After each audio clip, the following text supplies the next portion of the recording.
אוקיי.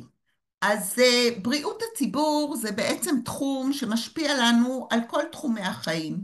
היום יותר מתמיד, אחרי מגפת הקורונה ומלחמת חרבות ברזל שאנחנו עדיין נמצאים בתוכה, ההשפעות על בריאות הציבור הן אינסופיות. המטרה של התוכניות והתארים שאנחנו מלמדים כאן בבית הספר שלנו, זה בעצם להשפיע באופן מושכל ומתודולוגי על בריאות הציבור בישראל ובעולם. במסגרת ארגז הכלים שתרכשו, באחד התארים שלנו תוכלו להיות בעצם הדור שיתווה את הדרך לעתיד יותר טוב. שיקופית. מה זאת בעצם בריאות הציבור? בריאות הציבור זה בעצם אומנות ומדע של מניעת מחלות, הארכת חיים, קידום בריאות, וכל זאת באמצעות מאמצים מאורגנים של החברה. בריאות הציבור בעצם מתרכזת בכל הספקטרום, גם של בריאות, גם של שלומות, המילה העברית ל-well-being, ולא רק על הנושא של הכחדת מחלות ספציפיות. במסגרת בית הספר שלנו, ואתם תשמעו מיד על כל שלל התוכניות והתארים שאנחנו נותנים כאן בבית ספר, החל בתואר באפידמיולוגיה ורפואה מונעת, תואר מוסמך בבריאות הציבור במגוון מסלולים שתכף תשמעו עליהם, ניהול מצבי חירום ואסון, פיזיולוגיה של המאמץ, בריאות תעסוקתית ועוד. אני רוצה להעביר את השרביט לפרופסור חיתם מוחסן, ראש החוג לאפידמיולוגיה ורפואה מונעת בבית הספר שלנו, וראש תוכניות המוסמך בבריאות הציבור. בבקשה. שלום לכולם, תודה רבה שהצטרפתם אלינו ליום הפתוח. זה מאוד מרגש לראות את כל המתעניינים בתארים אצלנו בבית הספר. אז אני אציג את תוכניות המוסמך בבריאות הציבור ובאפידמיולוגיה ורפואה מונעת. קודם כל אני בוגרת של התוכנית באפידמיולוגיה ורפואה מונעת מבית הספר, כך שאני יכולה לספר לכם על הלימודים אצלנו ממש מה שנקרא ממקור ראשון. אז המטרות של התוכניות הן להקנות ידע בשיטות מחקר אוכלוסייתי בבריאות הציבור, להעמיק את הידע בנושאים של מניעת מחלות והבנה של הסיבות והגורמים למחלות ברמת האוכלוסייה. המחקרים שלנו וההסתכלות שלנו היא על האוכלוסייה כולה ולא ברמת הפרט, וגם להעריך התערבויות בקידום בריאות בקהילה ולהעריך את איכות הטיפול הרפואי ולהתוות מדיניות בריאות. מירב, שקט בבקשה. אז אני אתחיל בתוכנית המרכזית, שזה תואר מוסמך בבריאות הציבור.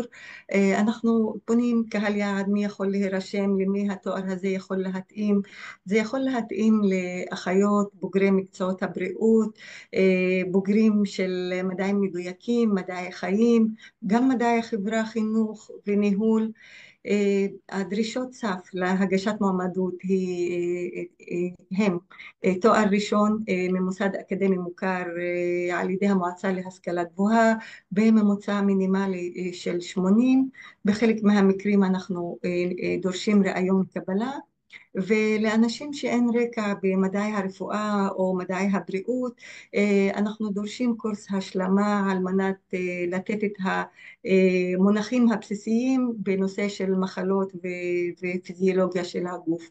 יש לנו 3 מסלולי לימוד עיקריים: המסלול הכללי, מסלול קידום בריאות, ועומד בראש החוג פרופסור יפתח גפנר, תשמעו ממנו בהמשך על התוכנית. ויש לנו מסלול ניהול מערכות בריאות שעומד בראשו פרופסור גבי חודיק, וגם תשמעו על המסלול הזה בהמשך. יש לנו שני מסלולים בכל אחד מהמסלולים הללו. יכול להיות מסלול מחקרי עם תזה או מסלול עיוני, ותלוי באיזה מסלול אתם תהיו, אז זה קובע את מספר השעות והקורסים שאתם תלמדו. למשל, במסלול עם מחקרי זה 29 ש"ס, במסלול עיוני זה 39 ש"ס, ואם אתם לומדים במסלול של קידום בריאות ובמסלול של ניהול, אז בדרך כלל נדרשים יותר קורסים ויותר שעות שהם ספציפיים לתוכנית הלימודים של כל אחד מהמסלולים. משך הלימודים הוא שנתיים, אבל למי שצריך אפשר לאשר הערכה, זה טעון אישור, והלימודים מרוכזים ביום בשבוע בדרך כלל, לפעמים אפשר יומיים, אבל קורסי החובה שהם ניתנים בשנה א', בדרך כלל ביום אחד בשבוע, וזה יתרון מאוד חשוב לתוכניות הלימודים אצלנו. בתוך תוכניות המוסמך בבריאות הציבור יש לנו תוכנית ייעודית בעין לסטודנטים לרפואה. זאת תוכנית משותפת של בית הספר שלנו, בית הספר לבריאות הציבור, יחד עם בית הספר לרפואה. זו תוכנית שהמטרה שלה להכשיר עתודה של רופאים חוקרים. הסטודנטים לרפואה אחרי שמסיימים לימודים קדם קליניים רשאים להירשם לתוכנית הזאת. התוכנית פתוחה לסטודנטים שסיימו לימודים קדם קליניים באוניברסיטאות בארץ בלבד. זאת אומרת, מי שסיים 3 שנים במסלול השש שנתי או שנתיים במסלול הארבע שנתי, ובממוצע 80 לפחות. התוכנית הזאת מאוד מאוד תחרותית, יש ראיון קבלה, ורק אחרי הראיון וגם מספר המקומות מוגבל, אז לפי התוצאות של הראיון ועל סמך הציונים אפשר להתקבל לתוכנית הזאת. בתוכנית הזאת עושים הפסקה מלימודי רפואה, עושים הפסקה מלימודי רפואה ולומדים את כל התוכנית הזאת במשך שנה אחת, ואחרי שמסיימים את החובות של תוכנית המוסמך בבריאות הציבור, מי שהשלים את זה בהצלחה עובר ללימודי רפואה. זאת תוכנית מחקרית בלבד. עבודת התזה מהווה תחליף לעבודת הגמר ברפואה, והתנאי כדי לעבור ללימודי הרפואה זה גם לכתוב הצעת מחקר שהיא מהווה את הבסיס גם לעבודת התזה. מירב, אפשר להתקדם? אז יש למשל כאן שתי דוגמאות: עבודת תזה של אור שקד שסיים בהצלחה את התוכנית הזאת, שבדק את הנושא של קשרים בין פעילות גופנית לבין תמותה ממחלות קרדיו-וסקולריות בקרב מבוגרים מעל גיל 65. עבודה נוספת, עבודתו של אדם גולדמן שעשה את העבודה בהנחיה של פרופסור רחלי דנקנר, בדק את הקשר בין שינויים ב-EKG ותחלואה ותמותה ממחלות לב. אדם היום סיים התמחות ברפואה פנימית והוא מועמד להיות חבר סגל אצלנו, אז כך שאנחנו שמחים תמיד לקבל את הבוגרים שלנו בתור חברי סגל. מירב? אז לא רק סטודנטים לרפואה, גם רופאים ואנשים בעלי תואר דוקטור ממקצועות דומים במדעי הבריאות והרפואה, מדעי החיים, באים ללמוד אצלנו. יש לנו תוכנית ייעודית בעין, תוכנית יותר מקוצרת מבחינת משך הלימודים, והמטרה של התוכנית הזאת להקנות ידע וכלים במחקר בבני אדם, מחקר אוכלוסייתי. אז התוכנית הזאת פתוחה לבעלי תואר ברפואה, רפואת שיניים, או בעלי תואר שלישי במקצועות רלוונטיים. ייתכן שיש דרישות אקדמיות שהן מעבר לדרישות הרשומות, למשל להגיע לרמה של פטור באנגלית ועוד דרישות למי שלמד בחו"ל. הלימודים בתוכנית הזאת בדרך כלל יום בשבוע.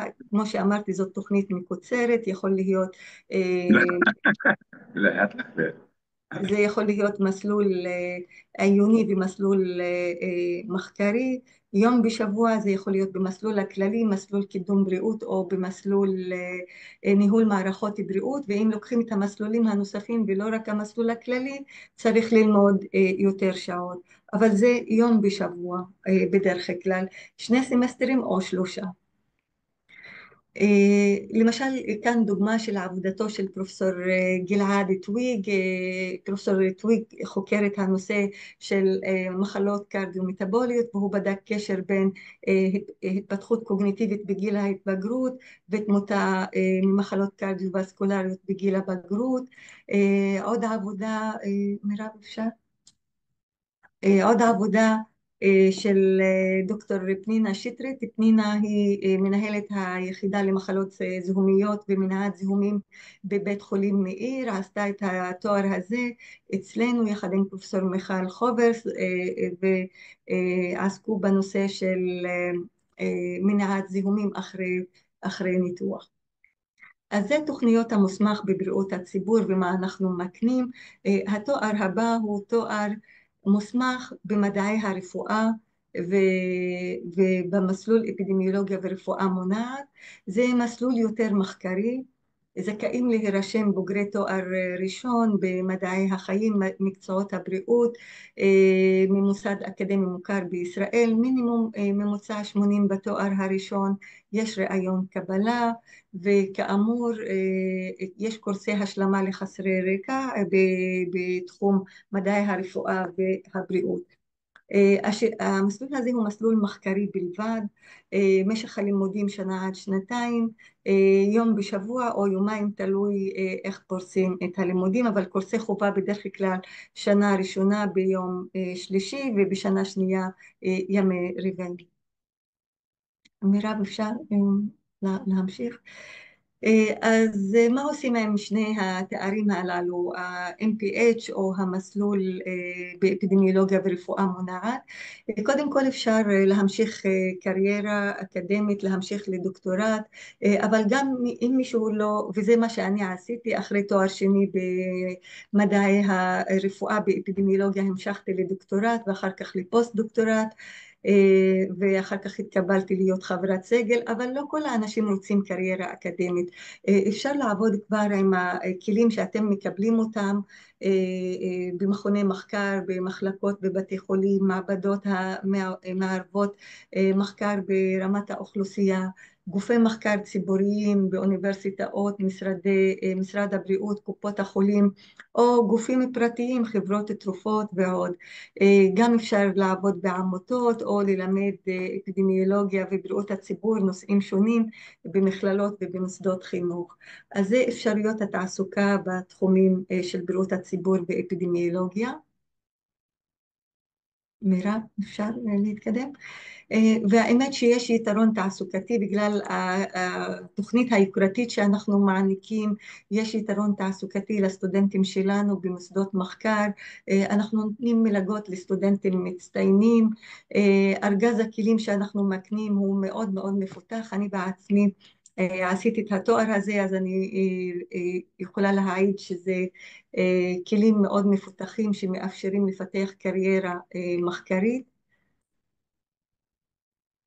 אפשר, מירב?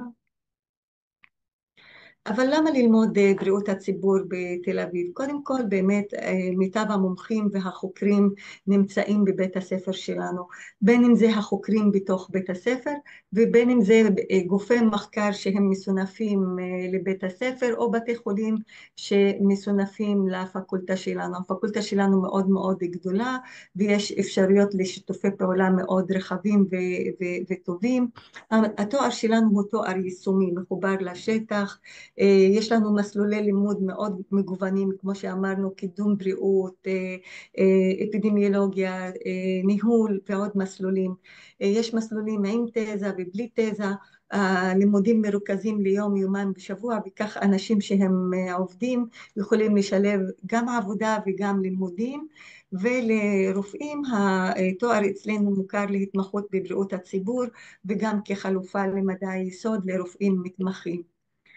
תחומי המחקר שלנו מגוונים בתחום המחלות הכרוניות, מחלות זיהומיות, סרטן, אם וילד, אפידמיולוגיה סביבתית, ביג דאטה. כל הנושאים הללו היום מאוד מאוד חמים, הם מאוד מפותחים אצלנו בבית הספר, וכמובן ללמוד ממיטב החוקרים בבית הספר. כאן רק חלק מחברי הסגל שיושבים כאן בפקולטה, אז אני מזמינה אתכם ללמוד אצלנו MPH או אפידמיולוגיה ורפואה מונעת, וגם תשמעו על מסלולים נוספים בבית הספר. אז אני מעבירה את השרביט הלאה, ותודה רבה שבאתם ליום הפתוח אצלנו, ותבואו ללמוד אצלנו.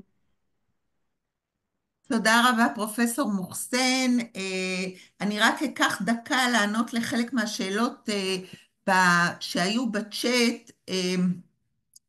מישהו כבר רופא נרשם ל-MPH במסלול הרגיל.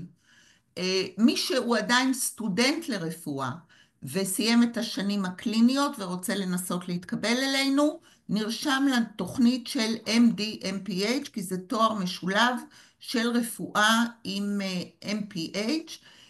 תאריכי הרישום מופיעים בלינק של האתר, תכף הוא יופיע לכם גם בצ'אט. לרופאים מתמחים, התואר שלנו הוא חלופה למדעי יסוד, לחצי שנה של מדעי היסוד. מי שרוצה פרטים נוספים על זה, מוזמן לפנות אלינו במייל. תכף יהיה כאן את המייל, אליו אפשר לפנות, המייל של מירב, היועצת האקדמית שלנו, ותקבלו את כל ההסברים המתאימים. אנחנו רוצים להתקדם, כי יש לנו הרבה תוכניות ומסלולים להציג, ואני רוצה להזמין את פרופסור יפתח גפנר, ראש החוג לקידום בריאות, לספר לכם על מסלול קידום בריאות במסגרת תואר המוסמך בבריאות הציבור. יפתח? היי לכולם, צהריים טובים. יפתח גפנר, אני פרופסור פה כבר בבית הספר כבר קצת יותר מ6 שנים. בשנתיים האחרונות ראש החוג לקידום בריאות, ואני אנסה להראות לכם או להסביר לכם למה קידום בריאות הוא אלטרנטיבה נהדרת ללימודים אצלנו. אז לימודי הקידום בריאות אצלנו בבית הספר יוצאים מנקודת הנחה שעולם הרפואה עובר לעסוק יותר במניעה מאשר בטיפול, למרות שהרוב המוחלט של תקציב הבריאות הוא טיפול בחולים. אנחנו מבינים את החשיבות, מנסים לאפיין אותה בצורה הטובה ביותר, עד כמה למניעה יש ערך מרכזי וחשוב בקידום הבריאות בישראל, מתוך הבנה שבריאות אינה רק פיזית, רגשית, חברתית, רוחנית, אינטלקטואלית, ומורכבת בעצם מכלול גורמים שקשורים לבריאות האדם.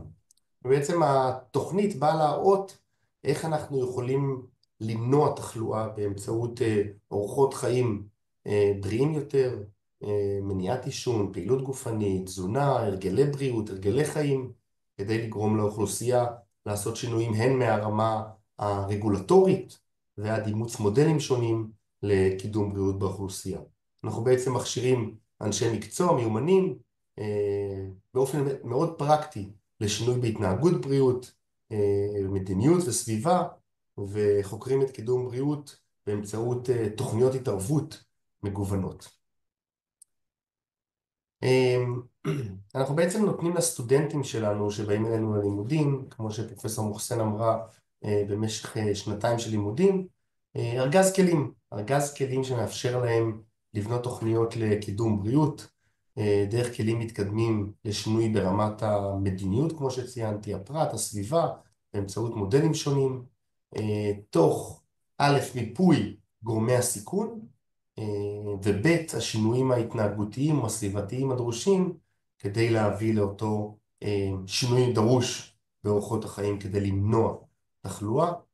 מן הסתם העבודות שלנו מתבססות על ידע וניסיון אקדמי נרחב, תוך לא רק העברה של הידע, אלא חקירה ויצירת ידע חדש, בעצם מחקר שמתקיים אצלנו, ותכף אני אראה את האפשרויות הלימודים באותו חוג של קידום בריאות.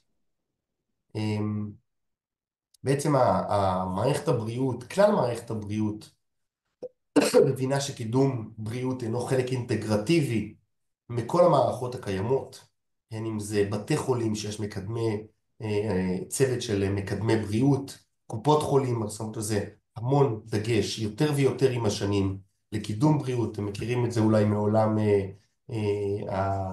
השנים האחרונות של קופת חולים כללית, מכבי, מאוחדת, וכל קופה בעצם שמקדישה לזה המון משאבים, כולל כוח אדם איכותי ומיומן.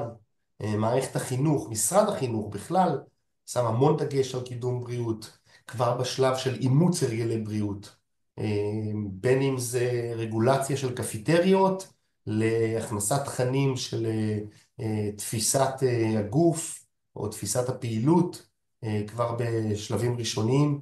המון חברות במשק מבינים את החשיבות שהעובדים שלהם יהיו בריאים יותר, ויש יותר ויותר חברות שממש מאמצות, הן כבתור יועצים או הן בתור עובד בחברה שהוא מקדם בריאות. וכמובן מכוני מחקר, מחקר במוסדות להשכלה גבוהה, כמו שהפאנל שנמצא פה עבר לאורך הדרך. מי לומד אצלנו? מי לומד את החוג הזה בבית הספר? אז יש לנו מנעד גדול של אנשי מקצוע בתחום הרפואי, הפארה-רפואי, אז מן הסתם יש רופאים ואחיות, אנשי חינוך, אנשים שבאים גם מתחומי מדעי החיים, מדעי החברה, אבל גם מקצועות ספציפיים שקשורים למדעי בריאות האדם. לא מעט תזונאים לומדים אצלנו, יש לנו תחום מחקר בתזונה של קידום בריאות ענף ורחב, עם כולל חוקרים מסונפים חדשים למשרד הבריאות ומשרד החינוך. אז מבנה תוכנית הלימודים, יש לנו מסלול מחקרי, בעצם מסלול עיוני, שמבוסס, כמו כל מסלול אצלנו בבית הספר, על מקבץ של קורסי חובה. יש לנו פה 24 שעות סמסטריאליות של קורסי חובה של התוכנית, עם מספר אפשרויות לקורסי בחירה, לפי רצונו של סטודנטית, לצד קורסי חובה פקולטטיים, שכולם חייבים לעבור. בעצם יש איזה קור ליבה שעוברים פה בתוכנית שקשור לבית ספר, וספציפית לקידום בריאות. סך כל מכסת השעות היא בין 34 ל-42 שעות סמסטריאליות. בין היתר הקורסים, קורסי הליבה במסלול לקידום בריאות, מתמקדים בשינוי התנהגות, שינוי מדיניות וסוגיות מרכזיות של קידום בריאות.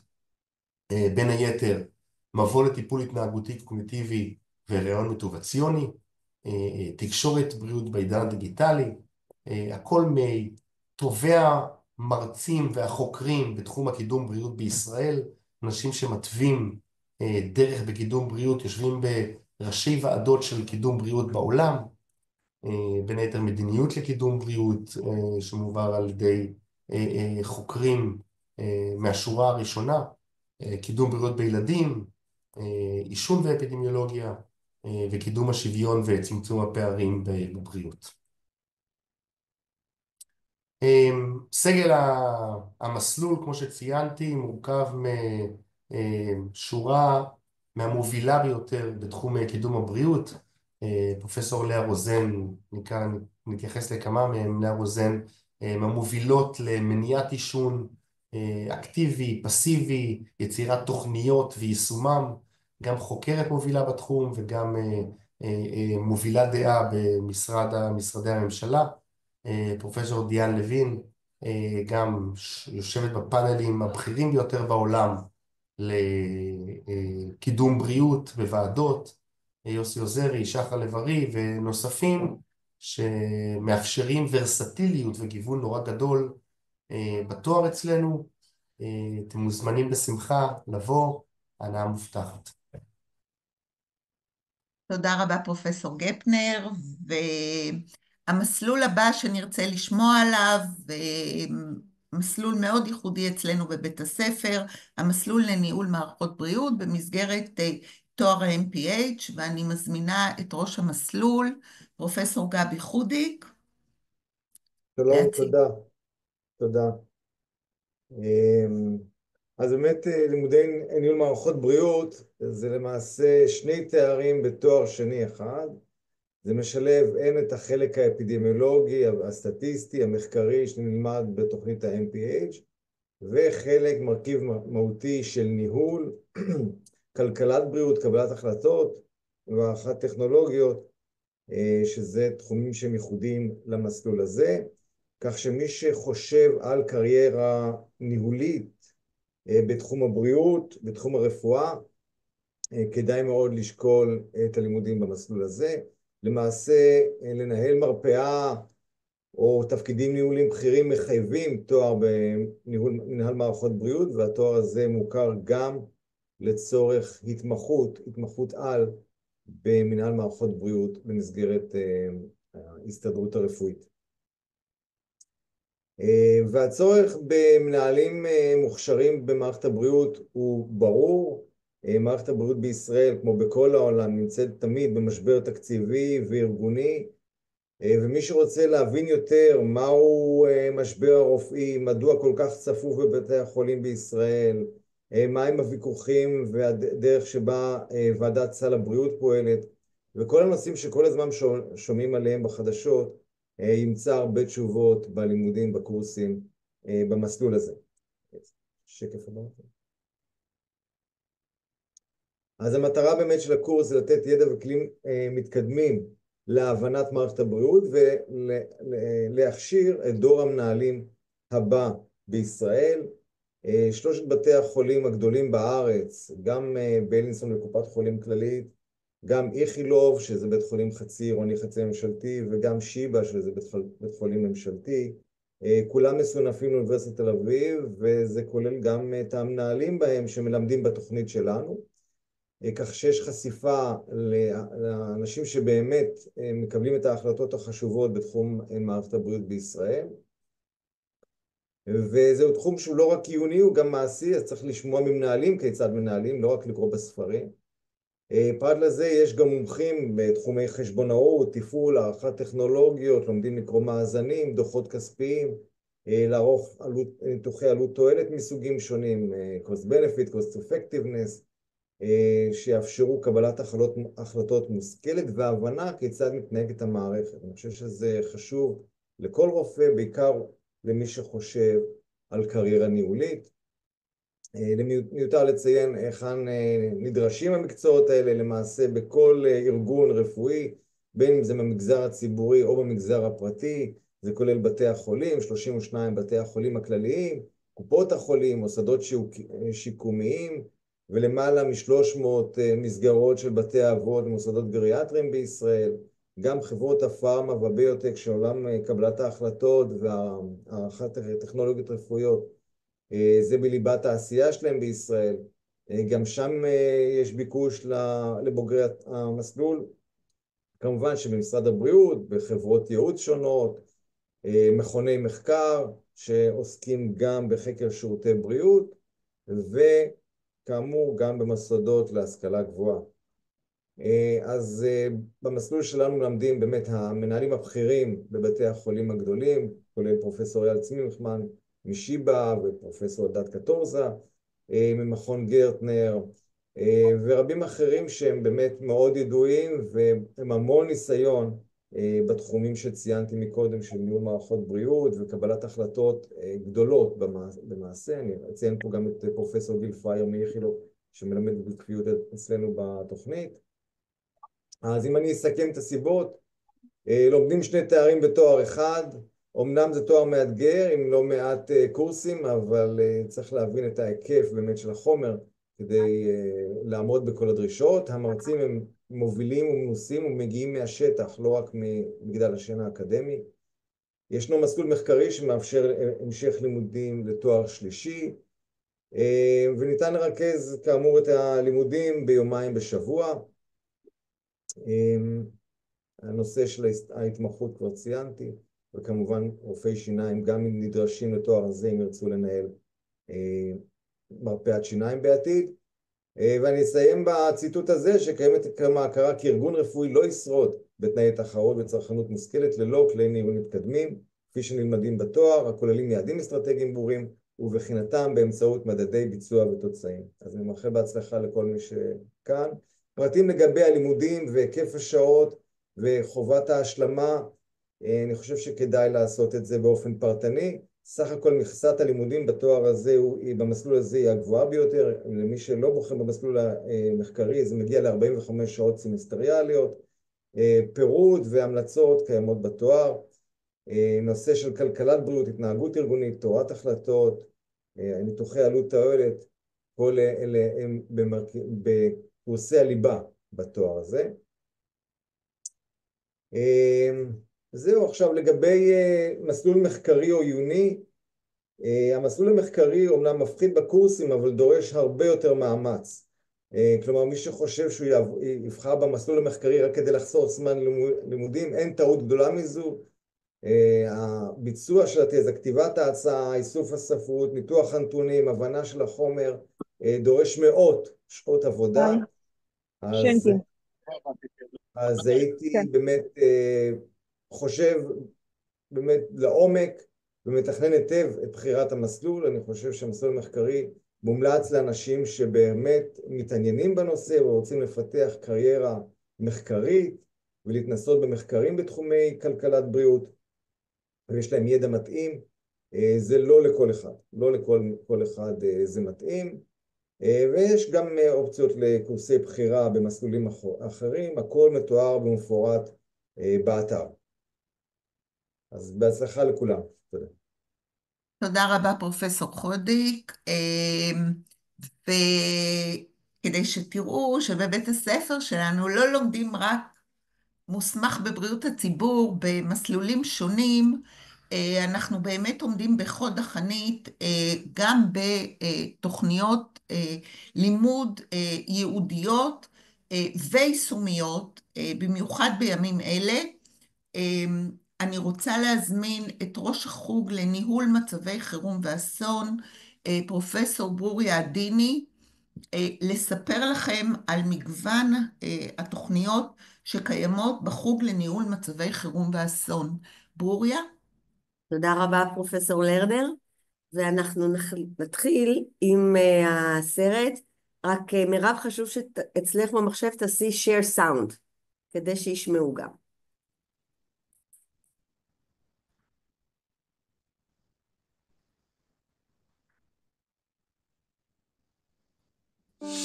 אסונות פוקדים את האנושות.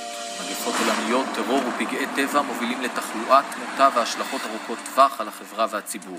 תפקידה של האנושות הוא למנוע ככל הניתן את האסונות הפוקדים אותה ולשמור על חוסנה ויציבותה של החברה. זוהי מהות התואר השני לניהול אסון ומצבי חירום באוניברסיטת תל אביב.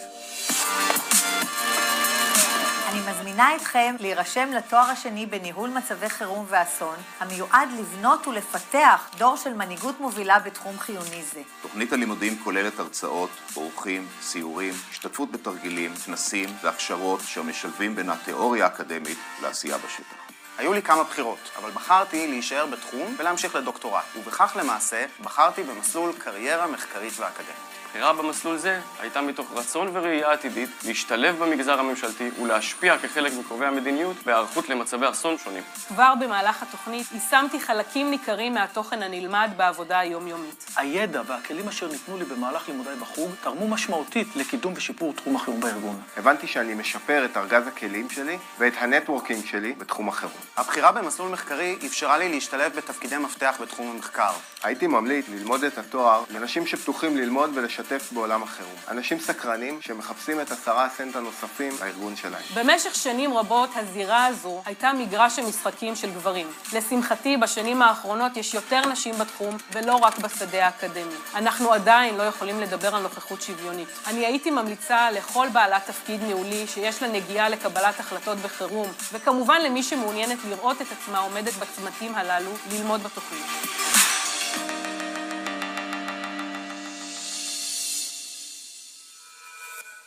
תודה מירב, אפשר לעבור לשקופית.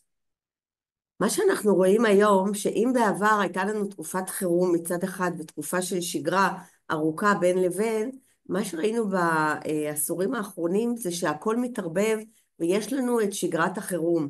אנחנו רואים את זה דרך הנושא של שינוי האקלים שמדאיג את כל העולם, המשברים שהם משברים חברתיים פוליטיים כדוגמת הרפורמה המשפטית, או כמובן קונפליקטים כמו שאנחנו רואים גם אצלנו וגם באוקראינה. אפשר בבקשה לעבור. למה חשוב לבוא וללמוד? חשוב ללמוד ניהול מצבי חירום, קודם כל כדי להיות הדור הבא של המנהיגים והמובילים שיהפכו את החברה שלנו ליותר חסונה וליותר בטוחה. התואר נלמד בשנה קלנדרית אחת למי שלומד במסלול הרגיל.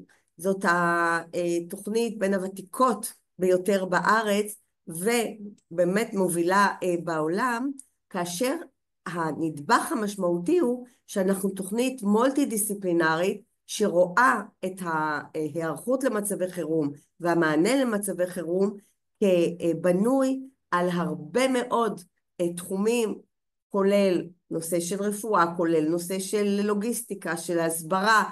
כל האלמנטים הללו באים יחד כדי להפוך את התוכנית בצורה מודולרית למכינה את המנהיגות הבאה של המובילים בתחום החירום. יש אפשרות להפוך את התוכנית למסלול מחקרי, וזה אומר שזה שנת לימודים נוספת. כל היתר ילמדו בשנה אחת, כאשר תחשפו גם לפרקטיקה וגם לתיאוריה.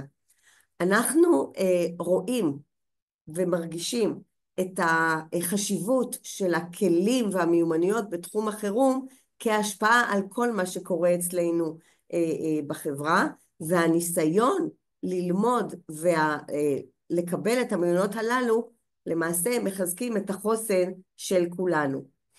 הלאה בבקשה. יש שני מסלולים, שניהם 40 נקודות זכות, המסלול הרגיל שנה אחת והמסלול המחקרי שהוא שנה שבו לומדים את היסודות ומספר קורסי בחירה, ואז ממשיכים לשלב המחקרי.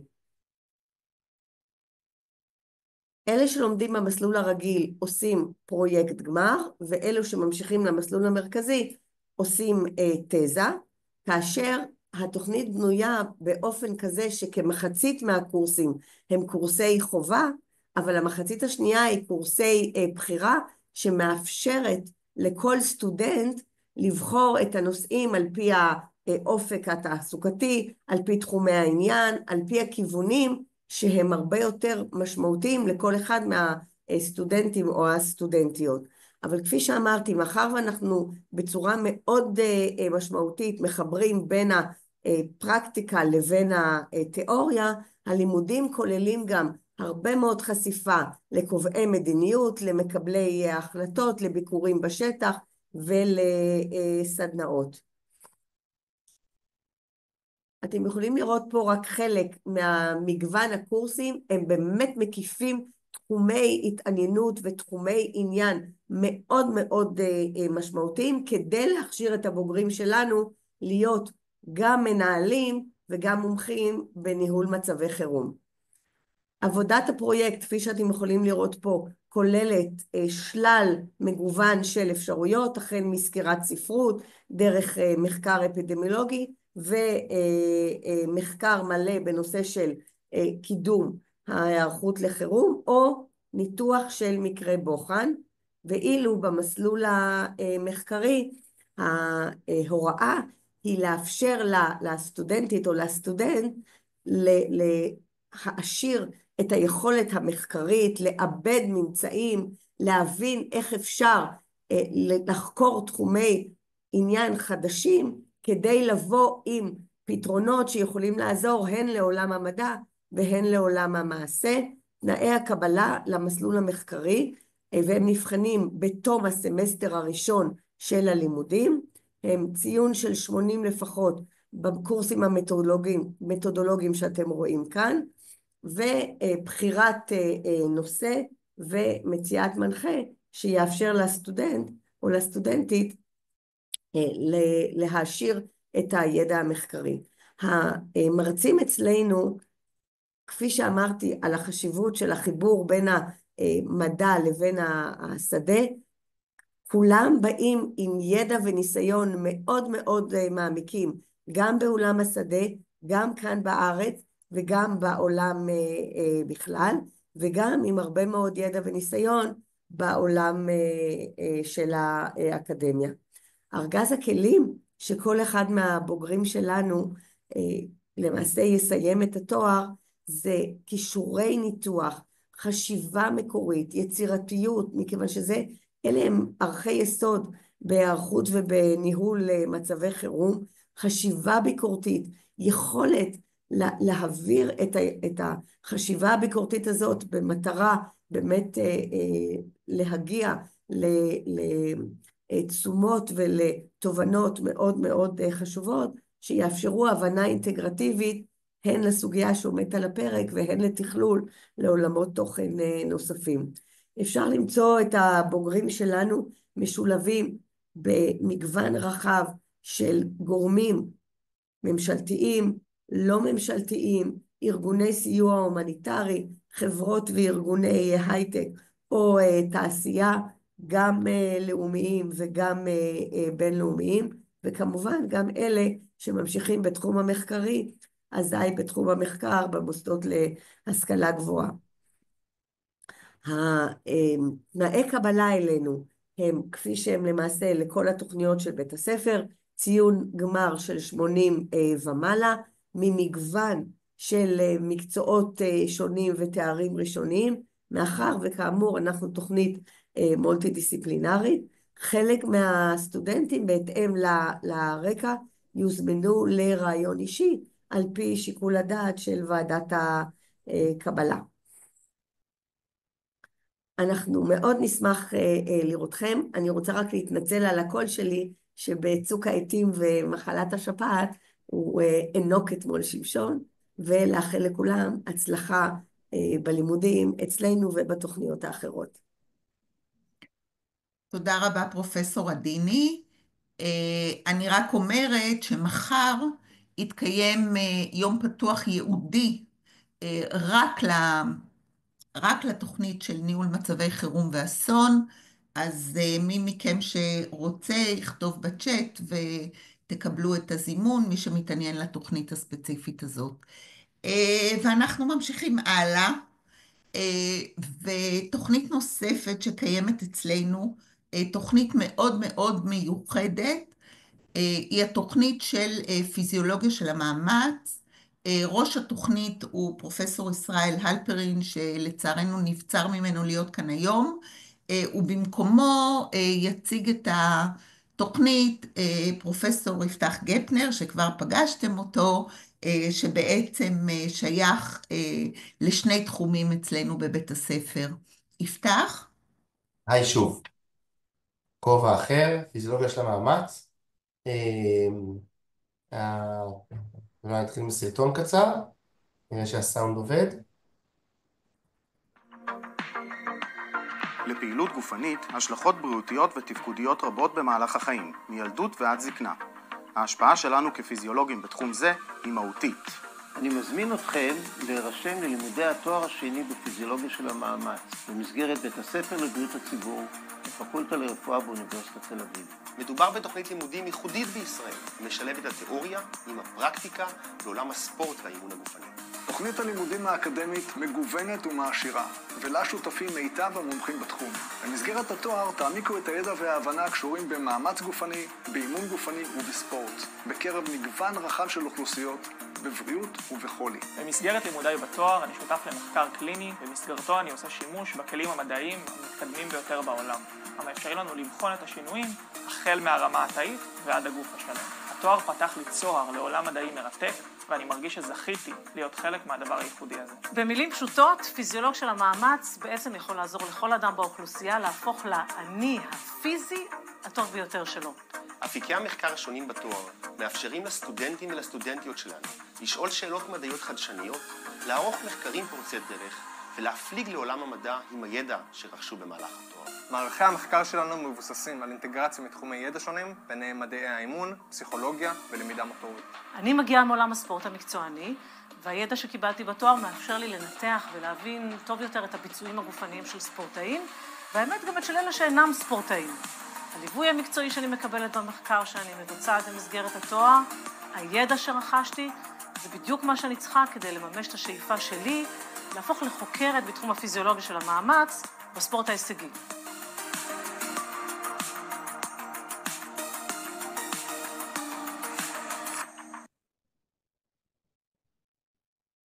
תודה מירב על כל התפעול בכלל של הדברים.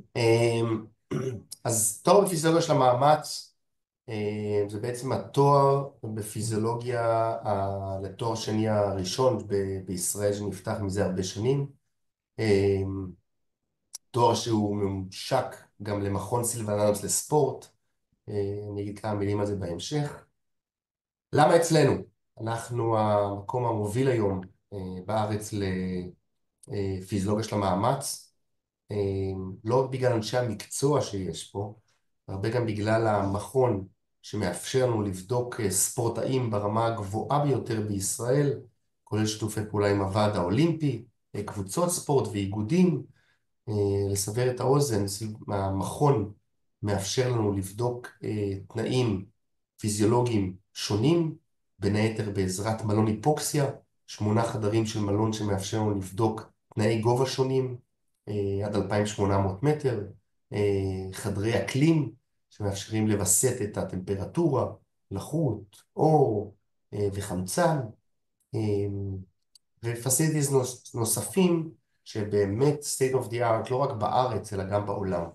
הלימודים מרוכזים ליומיים בשבוע, בימי שלישי ורביעי, וגם פה יש לנו מסלול עם וללא עבודת תזה.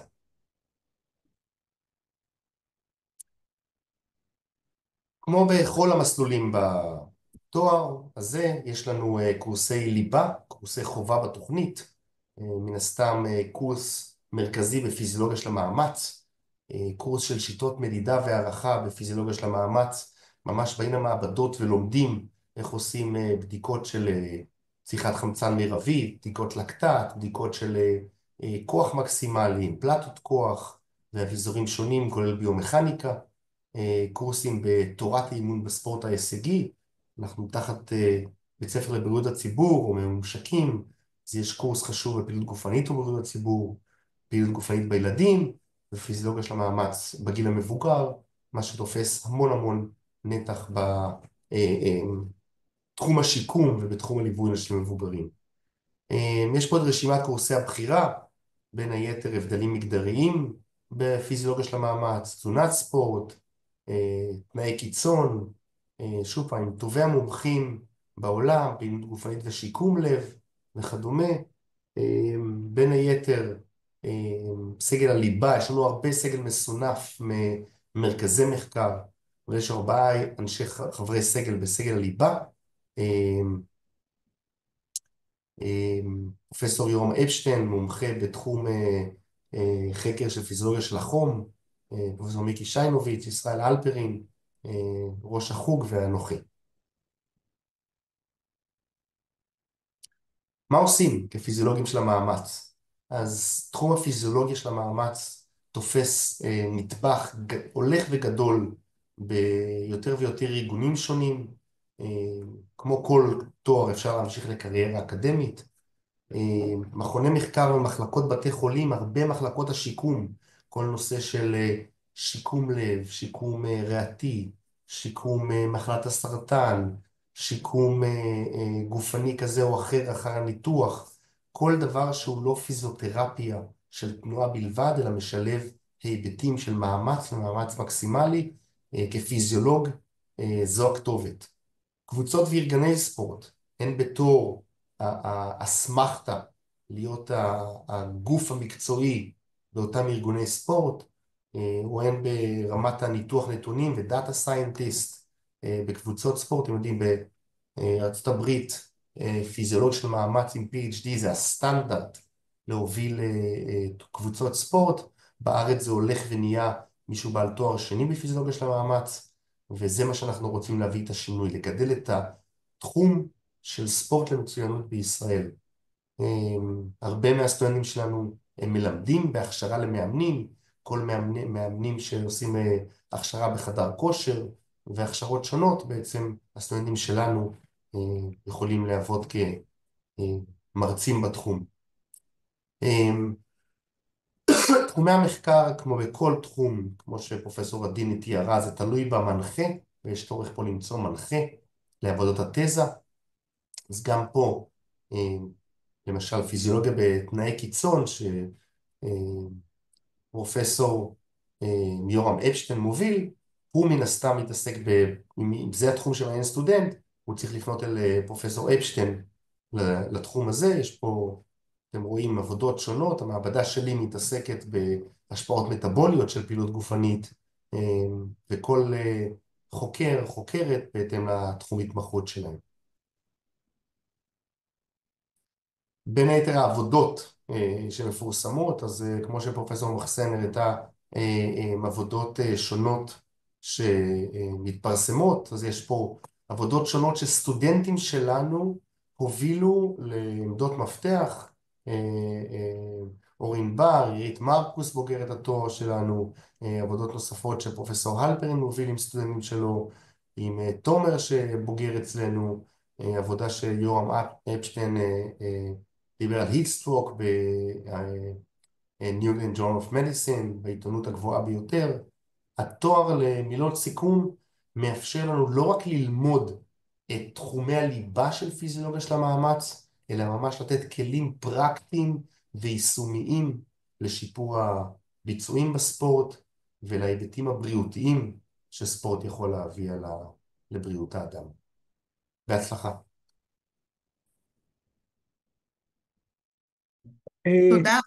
תודה רבה פרופסור גפנר. והתוכנית האחרונה חביבה שנרצה להציג לכם, תוכנית מאוד ייחודית, היא ניתנת בארץ רק בשני מקומות. אצלנו מסורת ארוכת שנים של החוג לבריאות תעסוקתית, ואני מזמינה את פרופסור שלמה משה, ראש החוג, להציג את התוכנית. בבקשה. תודה רבה. רקע על החוג שלנו, החוג הוותיק פה מכולם, קיים כמעט 40 שנה, והוא עוסק בהכשרת אנשי מקצוע בתחום בריאות העובד, כאשר זה מתחלק לרפואה, גאות, בטיחות, ארגונומיה. אני תכף אפרוס את המגוון של האשכולות שיש לנו במסגרת החוג. שקופית הבאה. אז מה זה בכלל בריאות תעסוקתית? זה רפואה מונעת שמתרכזת ביחסי הגומלין שבין סביבת העבודה, האדם העובד במצב בריאותו, ובעצם יש לזה היבטים רבים. מה מיוחד אצלנו השנה? כמו שהגדרתי בהתחלה, זה תואר עם מקצוע, ואנחנו עברנו מהפכת לימודים, שעיקרה שני אשכולות לימוד חדשים שאני אציג בפרוטרוט עוד מעט, ולאחר מכן את הנושא של בודק מעבדתי מוסמך, איך הם משפיעים על בריאות העובד. שקופית הבאה. אז יש לנו 4 אשכולות לימוד במסגרת התואר, תואר שהוא רב תחומי כמובן, תואר ראשון, תואר שני ברפואה ותעסוקה לרופאים, אשכול רפואה, אשכול גאות, אשכול ארגונומיה ואשכול התאמות תעסוקתיות. סך הכל 38 שעות לימוד, שעות סמסטריאליות, כאשר הן מתפרסות על יום בשבוע במשך שנתיים. במסגרת החוג יש לנו קורסי חובה משותפים איתנו ולבית הספר לבריאות הציבור, וגם קורסי מבוא בתחום גורמי סיכון פיזיקליים או כימיים, מבוא לגאות, קידום בריאות, שיטות סקר ומחקר וביוסטטיסטיקה, מבוא לארגונומיה, לחצים בעבודה ועוד. עוד משהו שעשינו, זה שאפשר לשלב בין המסלולים, ככה שמסלול התאמות בעבודה מקנה אפשרות להשתלב בו בקורסים שנערכים בסמסטר השני בשנה שנייה, ולהיות זכאים גם לתעודה המקצועית שניתן לקבל בעזרת ההסמכה מהקורס. שקופית הבאה. מסלול רפואה מובל על ידי, ובעצם זה מסלול חובה לכל מי שמתמחה ברפואה תעסוקתית, וגם רופאים שאינם רופאים תעסוקתיים יכולים ללמוד בו. זה כולל 6 קורסים קליניים, מבואות בתחומי חשיפה שונים, פיזיקלי, כימי, 2 קורסים בנושא קביעת כושר עבודה, שזה תחום בוער בארץ, כי כל הנושא של תביעות מתבסס על חוות דעת מהתחום הזה, וזה המקום היחידי שבו מלמדים את הדבר הזה. קורס בנושא סרטן ותעסוקה, וקורס בנושא בבריאות וסביבה. מוביל אשכול הגאות הוא דוקטור אשר פרדו, שהוא בכיר הגאותנים בארץ. גאות זה תחום שעוסק בהערכה של סיכונים סביבתיים ותעסוקתיים ומדידות סביבתיות, ואתם רואים שבמסגרת האשכול נלמדים מבוא לגאות, הכרה של גורמי סיכון כימיים, ביולוגיים, פיזיקליים, הערכה איכותנית וכמותית של חשיפות תעסוקתיות. הסמסטר האחרון בשנה שנייה עוסק בסיורים במעבדות והתנסות בשטח, כי הקורסים האלה חייבים להבין, בסופם יוצאים אנשי מקצוע, ואתה צריך לא רק לדעת את הידע התיאורטי, אלא גם הידע המעשי. למי זה מתאים? לבוגרי מדעי החיים, מדעים מדויקים, הנדסה, חקלאות, וגם מדעי הרפואה, מקצועות פארה-רפואיים. החידוש השנה זה שבמסגרת התואר השני שילבנו גם לימודי הסמכה לקראת בודק מעבדתי מוסמך. בודק מעבדתי מוסמך זה אדם שיכול לבצע מדידה סביבתית, ולאחר מכן לחתום על הדוח ועל דוח הערכת הסיכונים. מי חייב לעשות את זה? כל מעסיק שיש לו חשיפות במקום העבודה. יש מערכת חקיקה נרחבת שמינהל הבטיחות והבריאות בעבודה קובע, והוא גם זה שאישר את התוכנית הזאת. בעקבותיה כל מי שיסיים פה תואר שני באשכול גאות יוכל לגשת לבחינות של בודק מעבדתי מוסמך, כיוון שכל ההכשרה של התחום הזה ניתנת במסגרת תואר המוסמך.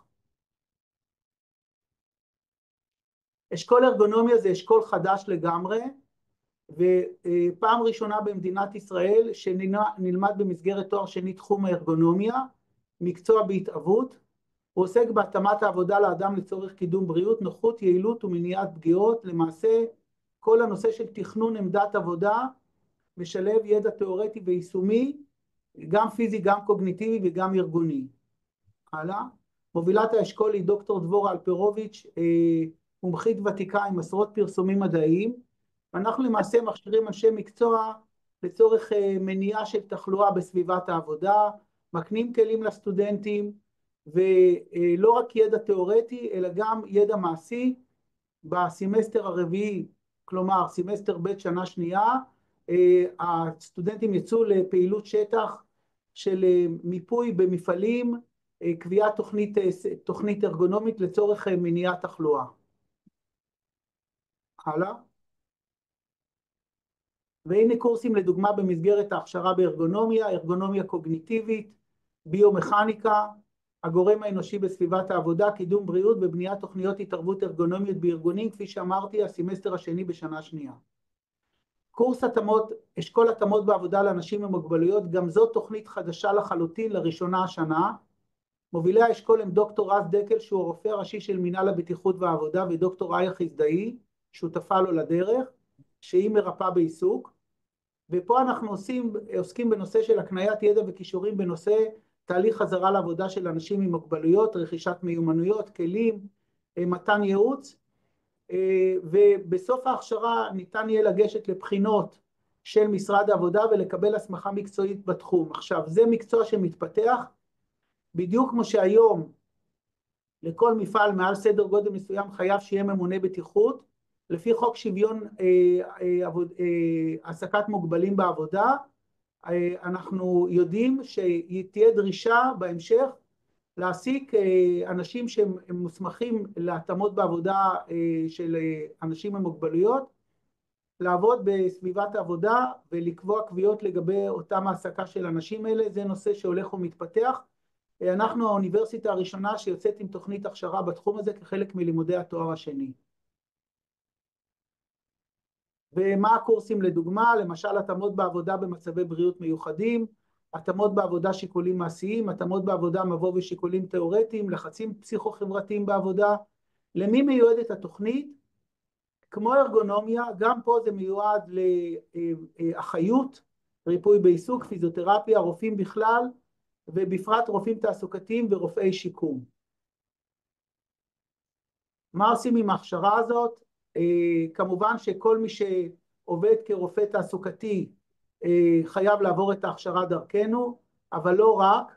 למעשה יש היום, התחום של ארגונומיה הוא תחום מאוד מתפתח, התחום של גאות, קיימת חובה בחקיקה לעשות ניטורים סביבתיים, כך שלמעשה הבוגרים שלנו משולבים בכל גופי הרפואה ולא רק, מרכזי מחקר, מעבדות, ארגונים שונים במגזר הפרטי והציבורי. למעשה היום כל מעבדה מוסמכת בניטור סביבתי חייבת להשיג בודקים מעבדתיים מוסמכים, וכמובן שבעלי תואר שני יהיה להם יתרון.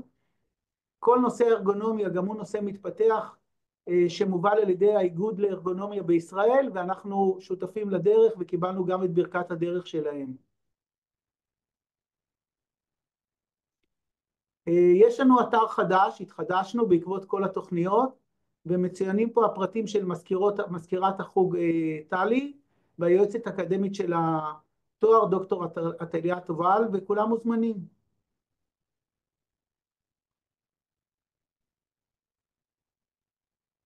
תודה רבה, פרופסור משה, על הצגת התוכנית המחודשת והעדכנית. אנחנו עכשיו נוכל לצפות בסרטון, תסרקו לכם את הברקו של אתר בית הספר, תוכלו למצוא שם את כל מה ששמעתם היום. אנחנו כמובן זמינים לשאלות, לייעוץ, לכל מה שאתם צריכים. אנחנו נשאיר עכשיו, אחרי שנצפה בסרטון קצר על בית הספר, אנחנו נעבור לשלב השאלות והתשובות. כל מי שיש לו שאלות שטרם נענו בצ'אט, או שאלות אחרות שלא נכתבו בצ'אט, אנחנו כאן, כל הצוות, כדי לענות לכל שאלה שתהיה לכם, גם היום וגם בהמשך. אני רק רוצה להגיד, אחרי הסרטון אנחנו נפתח חדרים לפי מסלולים, תוכלו להיכנס לחדר של המסלול שמעניין אתכם ולשאול שאלות, כל מי שיש לו שאלות על התואר באפידמיולוגיה, על ה-MPH הכללי, על ה-MD-MPH לסטודנטים לרפואה ועל מסלולי הרופאים, תישארו במליאה, כל היתר יכולים להיכנס לחדרים לפי המסלולים, לפי מה שמעניין אתכם. בית הספר לבריאות הציבור באוניברסיטת תל אביב פועל במסגרת הפקולטה לרפואה ומציע מגוון רחב של מסלולי לימוד לתואר שני המאפשרים לסטודנטים חוויה אקדמית חדשנית ועשייה מחקרית פורצת דרך. המטרה שלנו היא להכשיר את אנשי המקצוע הטובים ביותר בתחום המדיניות והניהול, המחקר והמניעה, כדי להוביל את אתגרי העולם הבריאות של ההווה והעתיד. מערכת הבריאות, כמו כל תחום, צריכה מנהלים מקצועיים. במסלול ניהול מערכות בריאות, אנו עוסקים בטכנולוגיות חדשות, ניתוחי עלות תועלת והתוויית מדיניות שירותי הבריאות בישראל ובעולם. החוג לקידום בריאות מכשיר את מי שיעמדו בחוד החנית של שינוי אורח החיים, התוויות מדיניות בקהילה ומניעת מחלות מערכת הבריאות.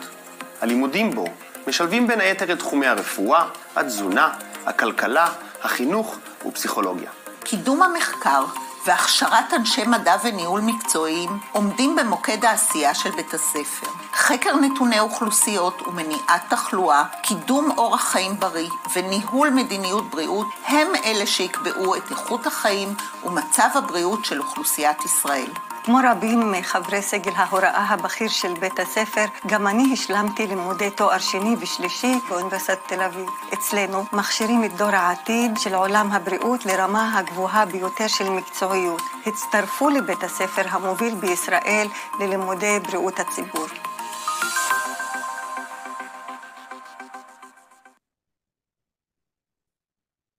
תודה רבה. שוב, כל מי שרוצה לשמוע לגבי תוכניות ה-MPH לרופאים, מוזמן להישאר כאן, MD-MPH להישאר כאן, והשאר בחדרים תוכלו לשמוע יותר אינפורמציה על מסלולים נוספים. יש כאן שאלות לגבי התואר בביוסטטיסטיקה, אז אפשר גם להישאר כאן במליאה, ואנחנו ננסה לענות על השאלות. כן, זה שייך תחת החוג לאפידמיולוגיה, אז מי שמעוניין לשמוע על התואר, אז בשמחה.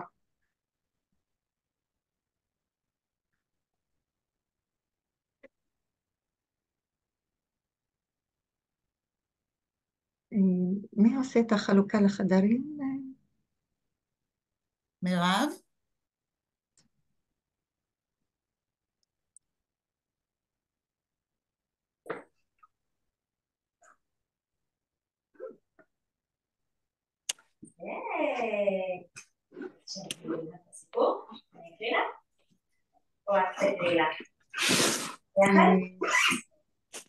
יפתח, אתה עובר לחדר אחר? כן, יפתח, כי אני מציעה לשלב את קידום ופיזיולוגיה לחדר אחד. אני מנסה לעבור לשם. כן.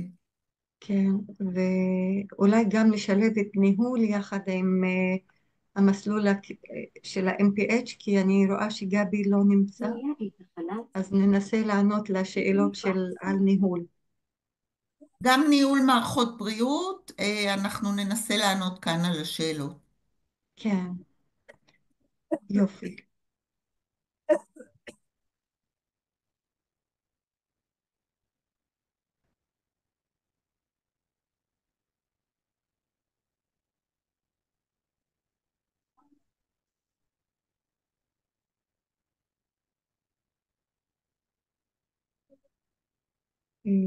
אז נשמח לענות על השאלות. מי רוצה להתחיל במסלול של ה-MPH ואפידמיולוגיה?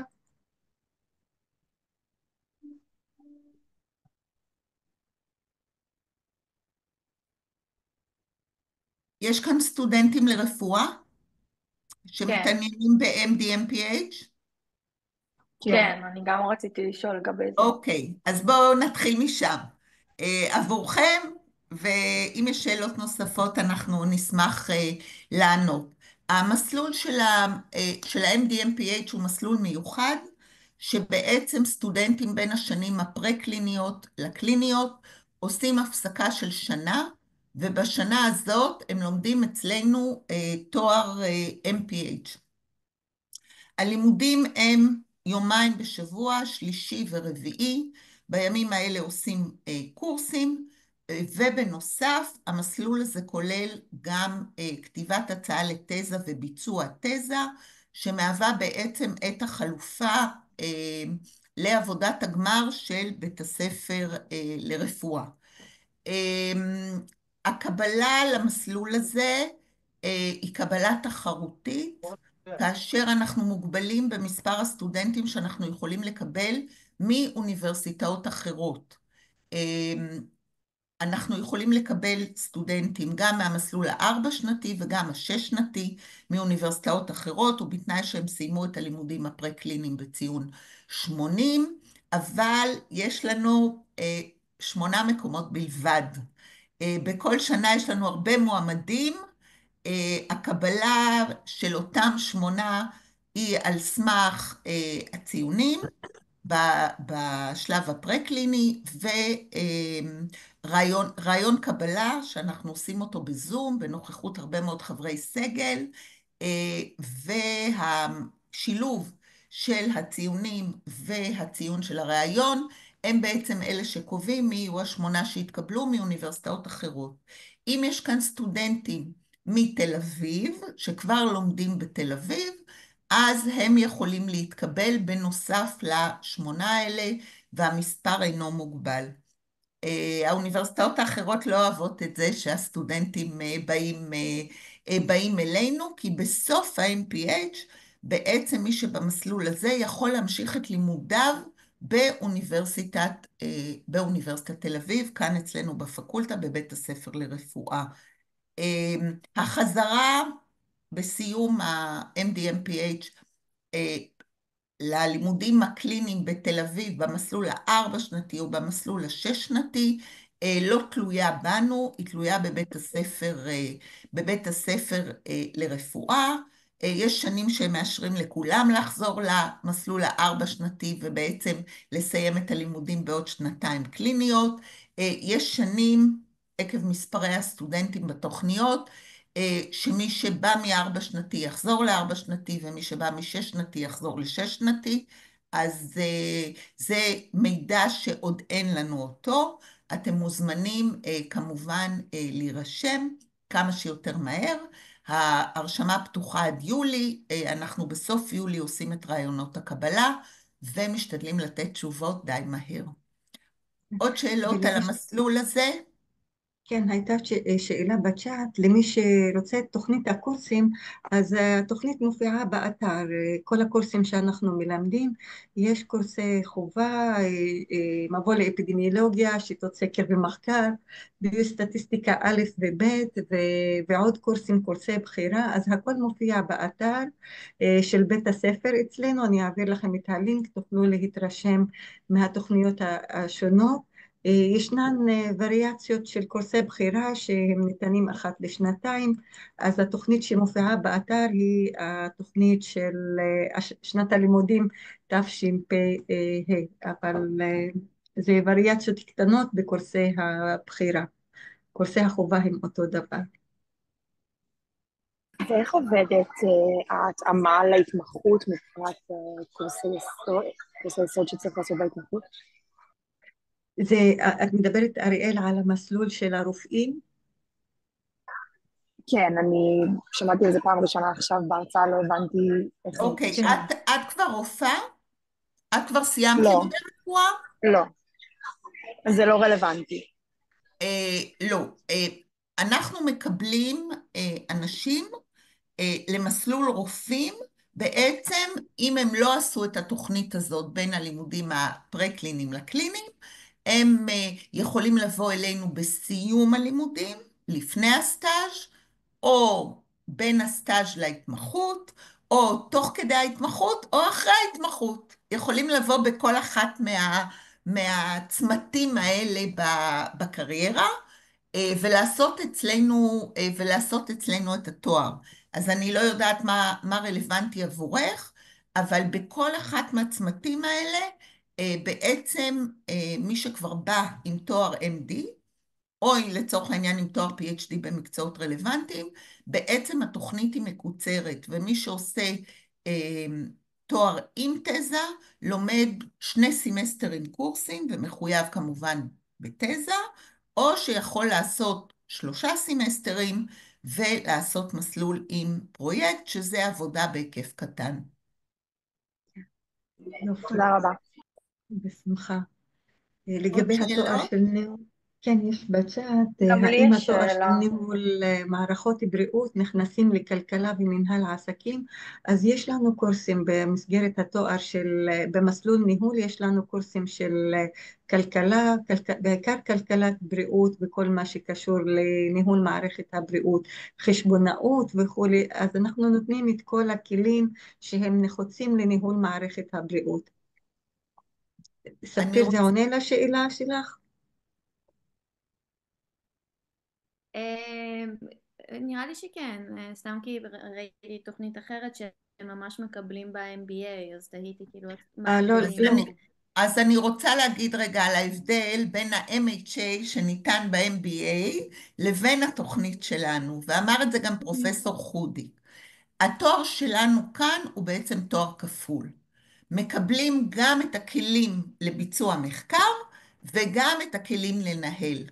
אז התואר הוא MPH במסלול ניהול, כשמו כן הוא, מה שנקרא נהנים משני העולמות.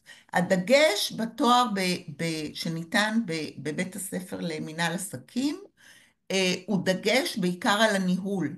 הם לא מקבלים בנוסף את כל הכלים המתודולוגיים שאנחנו נותנים כאן במסגרת מוסמך בבריאות הציבור. התואר שלנו כאן מוכר לכל מה שמוכר ה-MHA של בית הספר לניהול, בין אם זה לנהל מרפאות, לנהל דברים אחרים, לעשות תת התמחות במנהל רפואי. התואר שלנו מוכר לכל הדברים האלה, בדיוק כמו התואר של מנהל עסקים. אפשר שאלה על ה-MPHMD? כן. אז רציתי להבין מה היתרון שלי כאילו לעשות עבודת גמר תחת התואר הזה, כאילו קודם כל האם אני צריכה למצוא מנחה טרום הקבלה, כאילו, או שזה משהו שאתם ככה נותנים? וגם כאילו באופן כללי, מה היתרון בעיניכן לעצור את התואר ולעשות את התואר הזה? כן, אז המטרה שלנו היא ליצור רופאים שהם חוקרים. רוב הרופאים, אחרי שמסיימים לימודי רפואה ורוצים קריירה אקדמית, הם עושים מחקר קליני, מחקר אוכלוסייתי, ולא מחקר מעבדתי. ולכן אנחנו נותנים את כל הכלים שמאפשרים לעשות את התואר הזה, את המחקר הקליני טוב יותר. נותנים שיטות סקר ומחקר, סטטיסטיקה מתקדמת, והתואר שלנו הוא ממש ממש יישומי, כך שאפשר לעשות קריירה מעצם הכלים שאנחנו נותנים אותם, ובאמת הסטודנטים הבוגרים שלנו, חלק גדול מהם כותבים מאמרים, מפרסמים, ואז הסיכויים שלהם להתקבל להתמחות הוא גדול יותר, כי מנהלי מחלקות מעדיפים מישהו שיש לו כבר מאמר, והתזה אצלנו במסגרת התואר בדרך כלל, ברוב המקרים, היא משהו שהוא שווה ערך למאמר, אפשר לפרסם מזה מאמר. אז יש יתרון לסטודנטים שמסיימים MPH והולכים ללימודי רפואה, מסיימים לימודי רפואה. היתרון לעשות את זה בגיל צעיר ולא אחרי סיום לימודי רפואה, זה כשאתה צעיר אתה לומד את הכל, זה הזמן ללמוד מה שנקרא. ולכן זה יתרון מובהק, ואפשר כמובן, מי שמפספס את הרכבת הזאת, אפשר לעשות אחרי סיום לימודי הרפואה. תודה רבה, ולגבי מנחה, רק אם אפשר...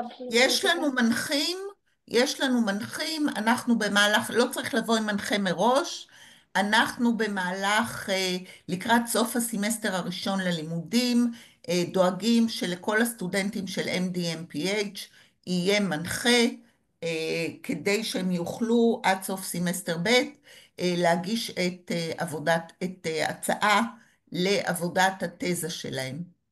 אז לא צריך לבוא עם מנחה מראש. נכון, בדיוק. שאלו אותי פה על לימודי אפידמיולוגיה, אז למי שאין רקע מדעי, יובל זה בן או בת? היום יובל הבן, יובל הבת.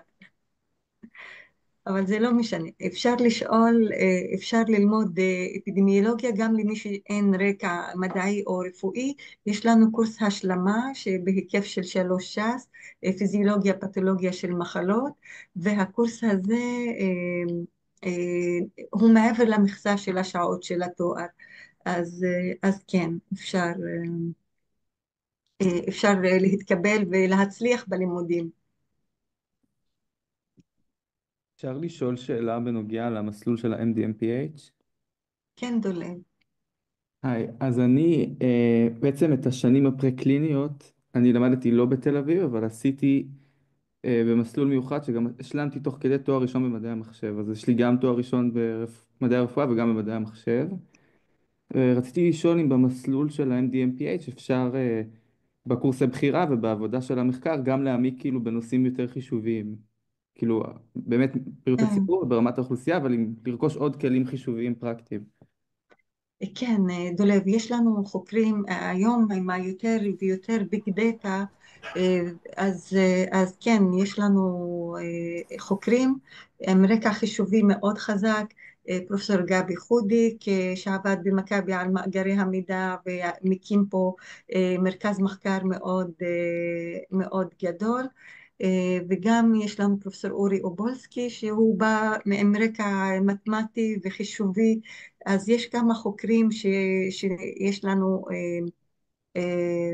אפשרות לתת תזה חישובית, זה קיים בבית הספר.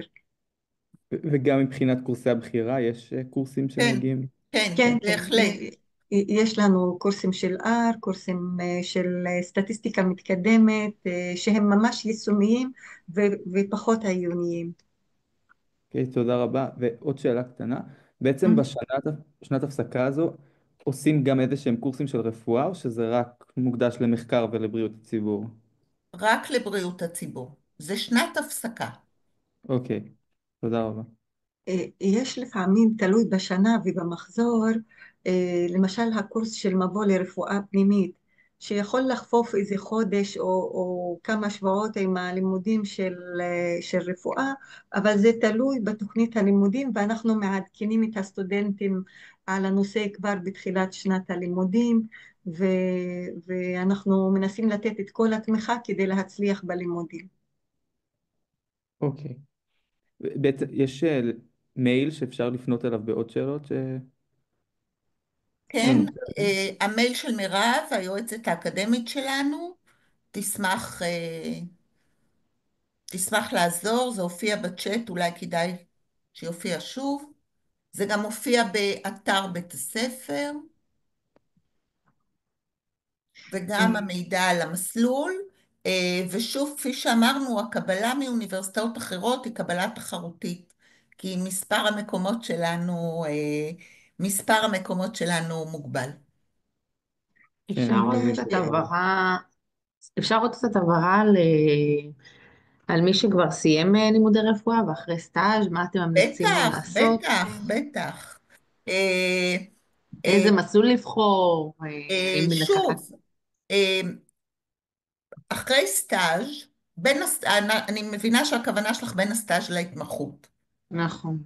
יפה. אז בדרך כלל בין הסטאז' להתמחות, שוב, תלוי בך. אפשר לקחת את המסלול הכללי, ואז בעצם לומדים 2 סמסטרים, ועושים תזה. אפשר לקחת 3 סמסטרים ולעשות פרויקט, ואפשר כמובן לעשות את המסלול שהוא מאוד מבוקש אצל רופאים, וזה המסלול שכולל גם את מנהל מערכות בריאות.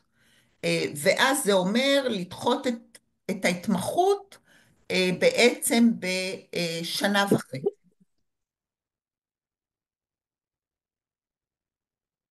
עניתי לך, חן? כן, ולפי מה שהבנתי, אז הנוכחות היא חובה ליום בשבוע. כן, כן, הלימודים הם בקמפוס, אנחנו לא מלמדים יותר בזום, הלימודים הם פיזיים בקמפוס, אבל הם מרוכזים ליום בשבוע. והיתרון של הלימודים בקמפוס זה קודם כל לקחת הפסקה מהבית חולים, או ממקום העבודה לבוא לקמפוס, וגם להכיר את המרצים מקרוב, כי ככה נוצרים קשרים עם חוקרים הכי בכירים, הם מנהלים במערכת הבריאות, כך שזה פשוט יוצר קשרים לעתיד. והתזה היא בחירה שלי באיזה מקצוע אני רוצה לעשות, באיזה שיכול להיות נושק להתמחות שאני רוצה, או שאתם נותנים לנו? אפשר גם לעשות שיתוף פעולה בין חייבים מנחה מבית הספר לבריאות הציבור. אבל יש לנו הרבה מאוד שיתופי פעולה עם רופאים מהשטח, ואם את מתעניינת בהתמחות מסוימת, את יכולה למצוא לך מנחה או מנחה מתחום ההתמחות הזה, שיעשו שיתוף פעולה עם אחד מאנשי הסגל של בית הספר לבריאות הציבור, ולעשות תזה בתחום שמעניין אותך. אני רק אתמול התקשרתי עם מישהי שהיא מתעניינת בהתמחות בגינקולוגיה, היא מצאה מחלקה שיש בה איזשהו רופא שרוצה לעשות איזושהי עבודה מחקרית, ואנחנו ננחה אותה, הוא ואני ננחה אותה יחד. הבנתי, ושאלה אחרונה לגבי בוגרי רפואה של חו"ל, יש איזשהו תנאי קבלה אחרים, איך זה מתבצע? לא, אנחנו ונראה לי גם מקבלים יש את כאן את כולם. השאלה. אנחנו מקבלים גם בוגרי חו"ל, אין לנו בעיה. בוגרי חו"ל, ובלבד שהציון הוא 80, יש באוניברסיטה מערכת שממירה ציונים, מביאים את תעודת הגמר מאיפה שלמדו, האוניברסיטה יש לה מנגנון בקבלה, להמיר את הציונים כך שנדע שזה באמת עומד בתנאי של 80, ולעיתים נדרשים מבחני פטור באנגלית ובעברית, שוב, תלוי איפה למדו. תודה. לבקשתכם אני שמה את האימייל של מירב בצ'אט, אז מירב, שמתי את המייל הנכון, נכון? אפשר בבקשה לשאול? כן, תרגישו חופשי. אני אשמח לשאול אם היו אצלכם רופאים ברפואת משפחה. שעשו כן, את התואר? בהחלט. כי ברפואה פנימית אני יודעת שזה יכול להוות בעצם תחליף למדעי יסוד, אבל ברפואת משפחה זה לא. אז איך הם נכון. שילבו את זה ביחד עם ההתמחות? הם שילבו את זה עם ההתמחות באישור מנהל מרפאה או מי שאחראי על ההתמחות, וקיבלו אישור לבוא יום בשבוע ללימודים. אוקיי, וזה ממש היה בזמן ההתמחות, לא אחרי. תראי, זה לא יהיה בדרך כלל בתחילת ההתמחות, כי בתחילת ההתמחות רוצים שתעבדו, אבל כאשר הם נמצאים בשלב יותר מתקדם של ההתמחות, כבר היו לנו מקרים שקיבלו אישור מיוחד ליום לימודים בשבוע. יש היום מגמה מאוד הולכת וגוברת של פיתוח המחקר דווקא ברפואת המשפחה ודווקא בקהילה. ולכן מי שאחראי על ההתמחות ברפואת משפחה, בקופות השונות, הם בהחלט מודעים לנושא של מחקר בקהילה, ולכן הם שמחים אם יש להם מתמחים או מומחים שמעוניינים לבוא וללמוד את התואר. אוקיי, ובאמת רובם עשו את המסלול אפילו הסטנדרטי ביחד עם התזה? כן, או שזה היה מגוון? עשו עם תזה, ויש כאלה שעשו גם עם פרויקט. מאחר ואין פה את הנושא של מדעי יסוד, כי בהתמחות ברפואת משפחה אין מדעי יסוד, אז יש לנו כאלה שסיימו עם פרויקט. אני יכולה לשאול באיזה קופת חולים את עושה את ההתמחות? אני במאוחדת. במאוחדת. אז אני מציעה לך לדבר עם דוקטור גליה זכאי, שהיא היום מנהלת מכון המחקר של מאוחדת, שהיא בוגרת שלנו. אוקיי. ולדבר איתה ולשאול אותה על התואר. היא עשתה את התואר של MPH עם ניהול מערכות בריאות. תודה. אפשר לשאול? כן. האם במסלול של הרגיל עם התזה, באמת מספיקים לסיים את התזה תוך שנה לרוב? זה קורה בשנת הלימודים השנייה בדרך כלל, שוב תלוי מה התזה. חלק גדול מהסטודנטים, אני אתן לפרופסור מוחסן לענות על זה, על כמה זמן לוקחת התזה. בבקשה. כן, זה קודם כל צריך לרכוש את הכלים, איך לעשות את המחקר, אז תהיו מסוגלים לכתוב הצעת מחקר לא לפני, בוא נגיד, סמסטר א' של שנה א', כי אתם מקבלים את עיקר הכלים, את השיטות הסטטיסטיות, שיטות מחקר באפידמיולוגיה, וזה בסמסטר השני של שנה א'. אז אנחנו מצפים בלוחות הזמנים הם להגיש הצעת מחקר לקראת סוף שנה א', תחילת שנה ב', ואז אפשר לעשות את המחקר עצמו בשנה השנייה. אני רק, כאילו, הכוונה למסלול של רופאים, לא ל... גם רופאים, כי זה הקורסים משותפים. בדרך כלל מתחילים לעבוד על ההצעה בסמסטר השני של שנה א', ולוקח זמן עד שעושים את התזה. והזמן הזה תלוי גם בכם. גם ברופאים עצמם, שהם הסטודנטים שלנו, שצריכים לדעת שהם יצטרכו להקדיש זמן גם לתזה, מעבר לסוף הסמסטר השני של שנת הלימודים. אוקיי, תודה. אבל זה אנחנו ממליצות על תזה, כי זה ההזדמנות החשובה ביותר לעשות מחקר בליווי צמוד ממנחה, כך שתקבלו את הכלים, מה שנקרא מיד ראשונה, הכוונה והדרכה. אז זה ממש תהליך קשוח, לא פשוט, אבל זה כיף בסופו של דבר. אני יכולה שאלה? כן, ספיר. אני כאילו אחרי לימודים התחלתי התמחות, הפסקתי אותה באמצע, ואני באמת מכוונת יותר, פחות לעולם המחקר ויותר לעולם של זה כותרת של קידום מערכות בריאות, של שינוי בצורה מערכת הבריאות עובדת כדי שלרופאים גם יהיה יותר טוב, כי זה אחת הסיבות שאני לא מסוגלת לעבוד יותר בבתי חולים, בגלל התנאי העבודה ואיך שמערכת הבריאות נראית. השאלה אם באמת הלימודים פה הם, כי מרגיש לי שאתם מדברים המון על מחקר, אז השאלה אם גם מישהו שפחות מעוניין להתעסק במחקר, אם זה מתאים לו.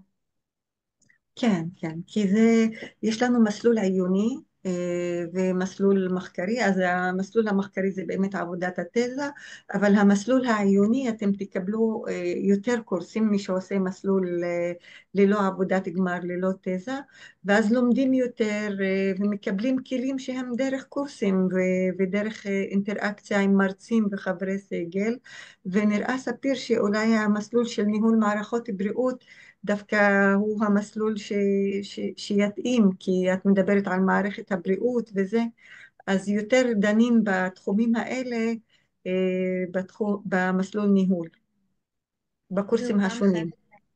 הוא גם חלק מההתמחות בבריאות הציבור, או שזה בנפרד? זה חלק מהתמחות בבריאות הציבור. אם את עושה התמחות בבריאות הציבור. אני שוקלת את זה, בגלל זה אני שואלת. אם תחליטי לעשות התמחות בבריאות הציבור, לי יש התמחות בבריאות הציבור, אני בהכשרה שלי רופאה, גם מומחית בבריאות הציבור, במסגרת ההתמחות בבריאות הציבור חייבים לעשות תואר MPH, מה שעושים חלק גדול מהמתמחים, זה עושים MPH במסלול ניהול מערכות בריאות, בהתמחות בבריאות הציבור לא חייבים לעשות תזה, אפשר בהחלט לעשות את התואר MPH עם פרויקט. במסלול העיוני, ללמוד 4 סמסטרים יום בשבוע, זה משהו שההתמחות מאפשרת אותו, ולהתכוונן בדיוק לדברים שאת מדברת עליהם. יש לך מקום שאת ממליצה לעשות בו את ההתמחות? כרגע עיקר התקנים להתמחות בבריאות הציבור הם בלשכות הבריאות. אוקיי, דיברתי עם אחת יותר משנה עד שיהיה לנו תקן. סליחה?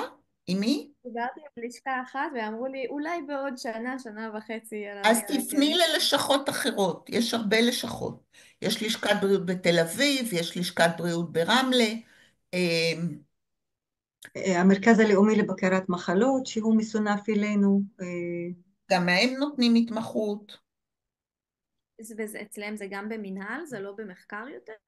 זה אפשר לעשות את ה-MPH, ב-MPH אתם רשאים לעשות את ה-MPH גם במסלול ניהול מערכות בריאות. לא חייב מחקר. מבחינת התואר. ומומלץ קודם להתקבל להתמחות, או שאפשר להתחיל את התואר ותוך כדי? אפשר גם להתחיל תוך כדי, ואז התואר יוכר לך כחלק מההתמחות. ואם מתחילים אותו לפני, אז לא בהכרח? לא, זה בסדר. לא, גם אם את מתחילה לפני, את יכולה להתחיל עם התואר, להתקבל להתמחות, להגיד שכבר התחלת את התואר. בשביל לקבל את תעודת המומחה, תצטרכי להביא תעודה של MPH. בסדר גמור, תודה. יופי. יובל, בקשר לשאלה למי שאין לו רקע ברפואה, אז יש לנו קורס נוסף מעבר לשעות של התואר. הקורס ניתן בזום בנושא פיזיולוגיה, פתולוגיה של מחלות. אנחנו נותנים קצת ביוכימיה כדי שתקבלו את המושגים הבסיסיים במחלות. הקורס בדרך כלל בזום, וזה בהיקף של 3 שעות, בדרך כלל ניתן בסמסטר א'. כך שאפשר לעשות אותו במקביל ללימודים. בסדר? יובל עונה על השאלה. אפשר בבקשה לשאול? יופי, כן שרה, כן. היי. עוד לרופא שיש לו כבר מומחיויות, זאת אומרת מומחיות ותת מומחיות. מה המסלול היותר מתאים אם המטרה היא באמת יותר דגש קליני, פחות דגש מחקרי, אבל קליני מערכתי? קליני מערכתי. והאם יש איזה שהם קיצורי דרך בתוך כל הלימודים האקדמיים בעקבות המומחיויות? המסלול הקליני המערכתי, המסלול הקליני המערכתי הוא בעצם מכוון ל-MPH במסלול מנהל מערכות בריאות. זה הכיוון, ובמסלול העיוני, זאת אומרת בלי תזה. זה שמישהו מומחה, לא מקנה לו שום הקלות, ההקלה היא מתוקף זה שאתם באים עם תואר MD. התואר MD מקנה שליש פטורים, מקנה איזשהם פטורים, בעיקר מקורסי בחירה, אבל עדיין צריך ללמוד את הקורסים המתודולוגיים שהם קורסי חובה, ואת קורסי החובה של מסלול ניהול. ההתמחות לא נותנת, כן. אני מבינה, אז עוד פעם, מה המסלול המדויק יותר לרופאים מומחים? המסלול המדויק הוא MPH במסלול ניהול. במסלול ניהול, אוקיי. במסלול ניהול, במסלול העיוני, מסלול בלי תזה. וזה כבר תואר שהוא יחסית מקוצר ל-MPH במסלול ניהול, במסלול הרגיל, לא רופאים. אז יש פחות שעות לרופאים במסלול הזה. שזה אומר כמה סמסטרים וכמה שעות? זה עדיין נכנס ביום בשבוע ב4 סמסטרים. פשוט מבחינת מתי הקורסים ניתנים. אוקיי. אני רוצה להגיד לך שהבוגרים שלנו, כשנגמר התואר, אז הם באים ואומרים, טוב, מה אני אעשה עכשיו ביום שלישי או ביום רביעי? כבר היה לי כל כך כיף לבוא יום בשבוע לקמפוס. כן, טוב, זה אני עושה מסיבות אחרות. כן, תודה. אם אפשר עוד שאלה, המסלול של הניהול מצבי חירום, הוא גם מוכר להתמחות בבריאות הציבור? לא. אוקיי. המתמחים בבריאות הציבור צריכים לעשות מוסמך בבריאות הציבור. כן, אז זה לא יכול להיות אופציה, זאת אומרת. לא, זאת לא אופציה. זה לא מוכר על ידי ההסתדרות הרפואית להתמחות.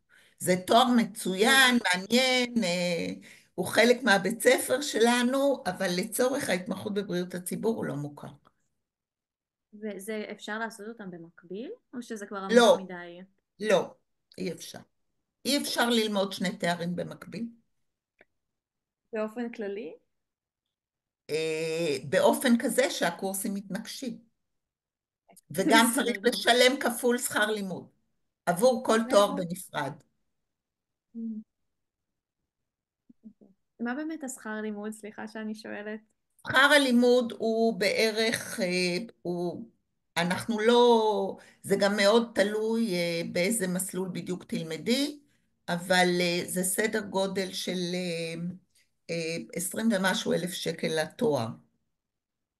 לשנתיים? כן. אוקיי, תודה.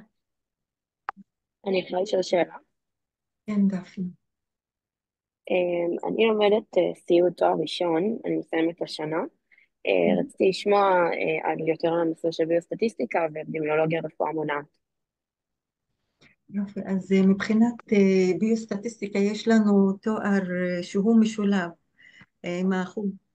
עם החוג לביוסטטיסטיקה והחוג לאפידמיולוגיה, אבל למי שאין לו תואר ראשון בסטטיסטיקה זה צריך השלמות מאוד מאוד כבדות בתחום של מתמטיקה וסטטיסטיקה ברמה מאוד בסיסית. אז אם דפנה הרקע שלך הוא בסיעוד, אני לא ממליצה דווקא על המסלול הזה, אני ממליצה על אפידמיולוגיה ורפואה מונעת, שזה במדעי הרפואה, וזה מסלול מחקרי, זה כולל קורסים יותר מתקדמים בסטטיסטיקה לעומת בריאות הציבור, מאסטר בבריאות הציבור, אבל גם אם מעניין אותך, יכול להתאים למסלול שלך גם תואר שני בבריאות הציבור, MPH, במסלול הכללי, שזה מסלול מחקרי וכולל יותר סטטיסטיקה ושיטות מחקר. אז או אפידמיולוגיה ורפואה מונעת, או MPH במסלול הכללי. מעולה, רציתי לשאול בנוגע לרפואה מונעת ואפידמיולוגיה, הבנתי שיש מגמות, משהו עם רפואת נשים וילדים, אני לא בטוחה. איך זה עובד? בעצם איך קובעים על מה התזה, איך זה מנחה? את נכנסת ללימודים, את לא חייבת שיהיה לך מנחה לפני הלימודים, ובדרך כלל מכירים את המרצים תוך כדי סמסטר ראשון, מכירים את תחומי המחקר, שומעים על המחקרים שנעשים במסגרת בית הספר, ואז את בוחרת לפי תחום העניין. לפעמים פונים למנחים והמנחים עמוסים, אז, ומוצאים מנחה בתחום שלא חשבנו עליו, בתחום מחקר שלא חשבנו עליו. אז לפעמים הדברים לוקחים אותנו לכיוונים שהם מעניינים וחשובים. אז תוך כדי הלימודים אפשר לקבוע מה את רוצה לחקור ומי מהמנחים פנוי ויכול להנחות אותך. אבל זה דורש עבודה, כאילו, מה זאת אומרת דורש עבודה? דורש גם ממך לקרוא בנושאים שאת רוצה לחקור אותם, ואז מחליטים על זה תוך כדי לימודים. הבנתי. איזה אפיקי עבודה יש אחר כך במסלולים האלו? כאילו, לאיפה זה מוביל? דפנה, את יכולה לחזור בבקשה על השאלה? כן, בטח. איפה, כאילו, אחר כך מוצאים עבודה בזה, עם תואר שני, אם אני לא רוצה להמשיך עם דוקטורט אחר כך? כן, אז בגדול, התואר שאנחנו מקנים אותו לא נותן, לא כתוב עליו באיזה נושא עשית את התזה או באיזה מחקר עסק.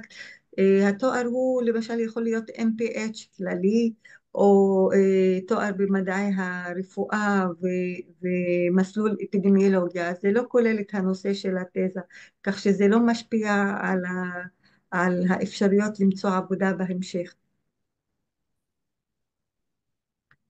הבנתי, בסדר גמור. בנוגע לשאלה הקודמת, שהיה בנוגע לשכר לימוד, שכר לימוד בערך בשנה הוא 17,000?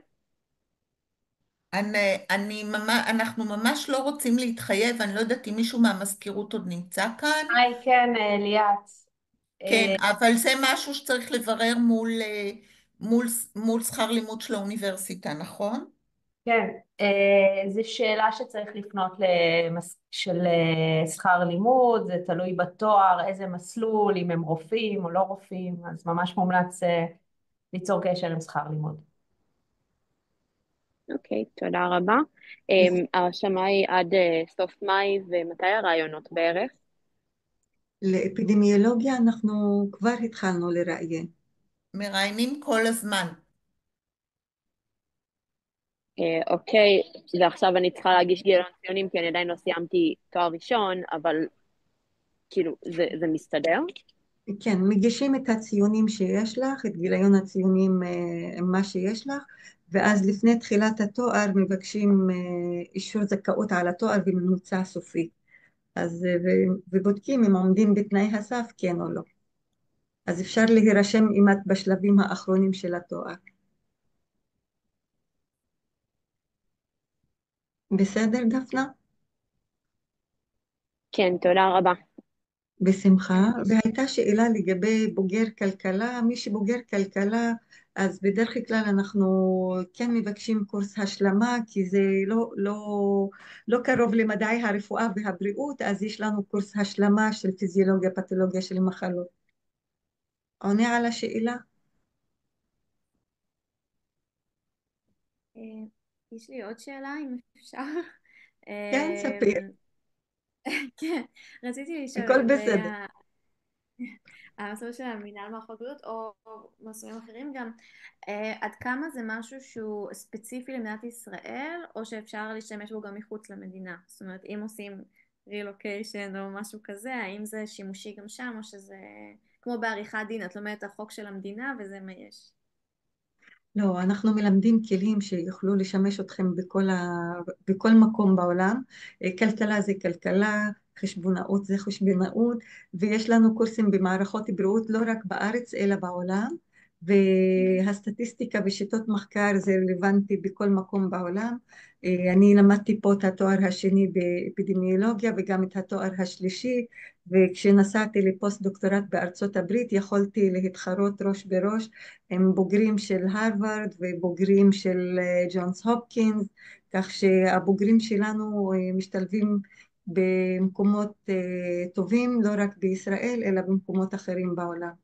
אז אם תרצי לעשות רילוקיישן, אפשר לעשות משהו עם התואר שלנו. השפה היא שפה בינלאומית. אנחנו מלמדים לפי טקסטבוקים וקורסים שנלמדים בכל העולם. זה לא כאילו מערכת הבריאות הישראלית וזהו. נכון, נכון. וגם יש לנו קורסים, ולא דיברנו על זה ביום הפתוח, אבל יש לנו קורסים בינלאומיים עם סטודנטים מחו"ל, ויש לנו שיתופי פעולה עם אוניברסיטאות מחו"ל, כך שאנחנו באמת על המפה מבחינת בריאות הציבור ברמה הגלובלית ולא רק בישראל. תודה. בשמחה. תבואו ללמוד אצלנו, מאוד מרתק, מאוד מעניין, הכרתם אותנו, פגשתם אותנו, ואנחנו נשמח לפגוש אתכם בסמסטר הקרוב, וגם אם יש לכם עוד שאלות, אנחנו נקיים עוד ימי עיון ועוד ימים פתוחים, אז תוכלו לשאול, ויש לכם את הפרטים שלנו באתר, תרגישו חופשי לפנות ולשאול. תודה רבה. שיהיה לכם בהצלחה. תודה רבה. בהצלחה. תבואו ללמוד אצלנו. ביי. תודה.